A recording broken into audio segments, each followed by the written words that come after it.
حامان ملون کے ماتھے پر شکنیں ابھر آئیں۔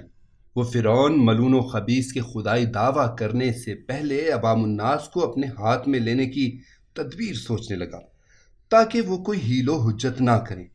بدبخت حامان کے دماغ میں ایک شیطانی منصوبہ آ ہی گیا۔ کچھ دیر اس پر سوچ بچار کرنے کے بعد جب حامان نے فرعون ملون کو وہ شیطانی منصوبہ بتایا تو فرعون اچھل کر کھڑا ہو گیا اور حامان کا منہ ماتھا چومنے لگا۔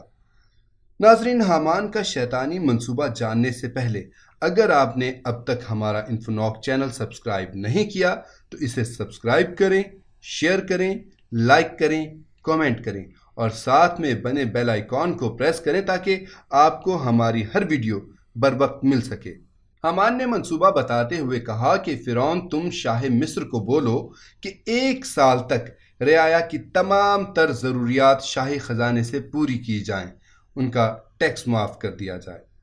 حامان بولا کہ ظاہر ہے شاہ مصر آسانی سے یہ تسلیم نہیں کرے گا، تو اس کی تدبیر یہ ہے کہ تم شاہ مصر کو یہ بھی کہنا کہ شاہی خزانے سے جو خرچہ عوامی ضروریات پوری کرنے کے لیے ہوگا، جو ٹیکس معاف کیا جائے گا، وہ میں اپنی جیب سے شاہی خزانے میں جمع کروا دوں گا۔ اس طرح بادشاہ سلامت کے خزانے میں فرق نہیں پڑے گا اور عوامی ضروریات بھی پوری ہو جائیں گی۔ اس طرح تم بادشاہ کی نظروں میں بھی اچھے بن جاؤ گے اور عوام کے لیے بھی تمہارا مقام و مرتبہ بلند ہو جائے گا اور لوگ تم کو پسند کرنے لگ جائیں گے۔ فرعون نے اس منصوبے پر عمل کرتے ہوئے شاہ مصر سے درخواست کی کہ بادشاہ سلامت، میں چاہتا ہوں کہ 1 سال کے لیے رعایا کی تمام ضروریات ہم شاہی خزانے سے پوری کریں، کوئی ٹیکس وغیرہ نہ لیا جائے، اور مزید یہ کہ شاہی خزانے سے جتنا مال خرچ ہوگا وہ میں اپنی جیب سے خزانے میں جمع کروا دوں گا۔ شاہ مصر بولا کہ تم اپنا نقصان کر کے ایسا کیوں چاہتے ہو؟ تو فرعون بولا، حکومت کا بول بالا ہو، میرے نقصان کی کوئی بات نہیں، آپ سے بڑھ کر میرے لیے کچھ نہیں ہے۔ غرض فرعون نے مزید چکنی چپڑی باتیں کر کے شاہ مصر کو اخلاقی طور پر اس حد تک مجبور کر دیا کہ وہ بول اٹھا کہ اگر تم یہ سب کرنا چاہتے ہو تو میں نہیں چاہتا کہ تمہارا نقصان ہو۔ جاؤ، کیا یاد کرو گے، خزانے سے جتنا جی چاہے رعایا کے لیے خرچ کرو، تمہیں اپنی جیب سے خزانے میں کچھ جمع کروانے کی ضرورت نہیں ہے۔ مگر فرعون نے چالاکی دکھاتے ہوئے کہا کہ نہیں بادشاہ سلامت، جو ٹیکس لوگوں سے لیا جاتا ہے وہ رقم میں خزانے میں اپنی جیب سے جمع کروا دوں گا۔ شاہ مصر فرعون کی باتوں میں آ گیا اور اسے اپنی خواہش پوری کرنے کی آزادی دے دی، جس کے بعد فرعون نے شاہی خزانچیوں کو بلا کر ٹیکس کا حساب کتاب مانگا۔ خزانچیوں نے بتایا کہ سال بھر کا اتنا ٹیکس عوام سے وصول کیا جاتا ہے، جس پر وہ سارا ٹیکس فرعون نے حامان کے ہاتھ شاہ مصر کے خزانے میں جمع کروا دیا، اور پھر ملک میں منادی کرا دی گئی کہ اس سال کا ٹیکس عوام کی طرف سے فرعون نے شاہ مصر کو ادا کر دیا ہے۔ رعیت میں سے کسی کو اس سال ٹیکس دینے کی ضرورت نہیں ہے۔ فرعون کی طرف سے عوام مصر کو 1 سال کا تمام ٹیکس معاف کیا جاتا ہے۔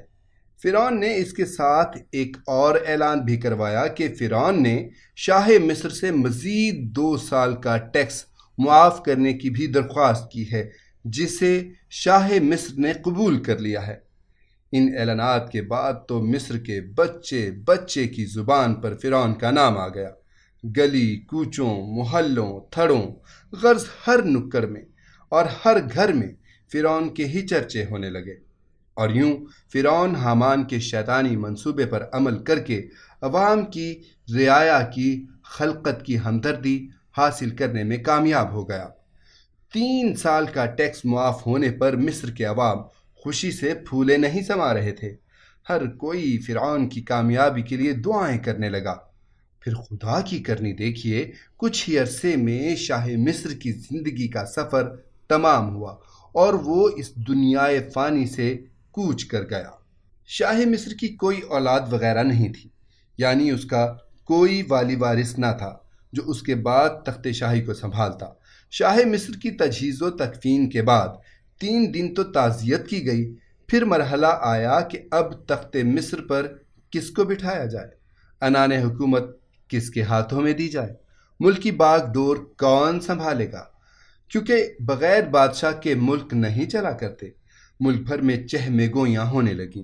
عوامی سطح سے لے کر سرکاری سطح تک ہر کسی کی زبان پر ایک ہی شخص کا نام تھا، وہی شخص جس نے 3 سال کے لیے عوام کا ٹیکس معاف کروا دیا تھا، وہی شخص جس نے عوام کا بوجھ اپنے کندھوں پر اٹھا کر ان کا ٹیکس اپنی جیب سے شاہی خزانے میں جمع کروایا تھا، وہی شخص جس نے رعایا کو 3 سال کے لیے بے فکر اور پرسکون کر دیا تھا، اور وہ شخص تھا فرعون۔